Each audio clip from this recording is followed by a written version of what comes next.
The president, if you were with us on the morning meeting, you saw talked at length at two stops before he went into the meeting with the House conference, talked to the media, and he talked a lot about this issue of the Autopen.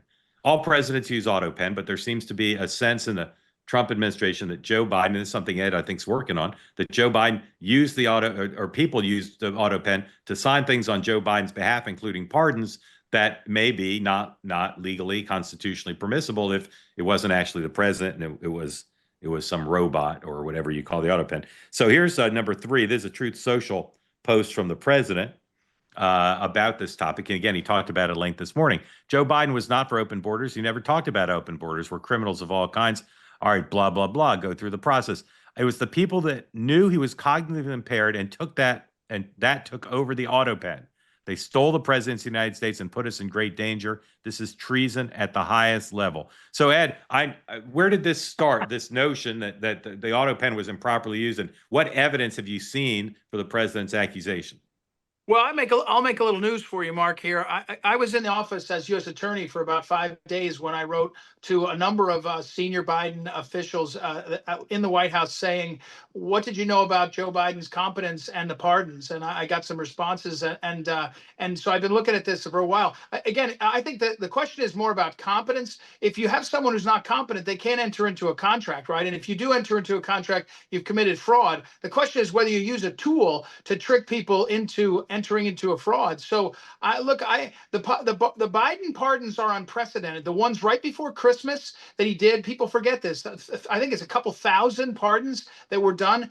Did he know about that? Did he really understand? Look, the pardon power is plenary, but the guy has to be competent to do it. Now you come forward to this question broadly of the Autopen. Autopen's completely obviously legal if you're competent, and there must be a trail that shows who was in charge of the Autopen. I know this exists. Like, I worked for a governor. We had a system for an Autopen to be able to use it. And so right now we have unprecedented conduct, the pardons, unprecedented admissions, the books, as well as the staffers. I had a whistleblower in my office 10 days ago, senior Democrat, saying, look, it was these three people that controlled access and they were making money off of it. I don't know if I believe it yet, but the point is, I think we have to get to the bottom of it for the American people and to protect the process, and that's what we're doing. And by the way, make it all the way to the bottom. It may not be criminal, but it certainly should be a scandal of the first order, maybe in human history, or maybe American history. I sound like the president there, but in American history, to have this kind of conduct.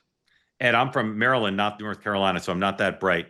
Did I miss what the news was? You said you'd make news. What was the news you made? The news was that nobody knows until that I was writing to these folks at the U.S. Attorney's Office, and including the Biden family. I don't think anybody has seen that. So my point is, I'm bragging about being there early. Everybody got to this 120 days later. Did they reply, or you just sent them letters? No, they didn't. What'd they say?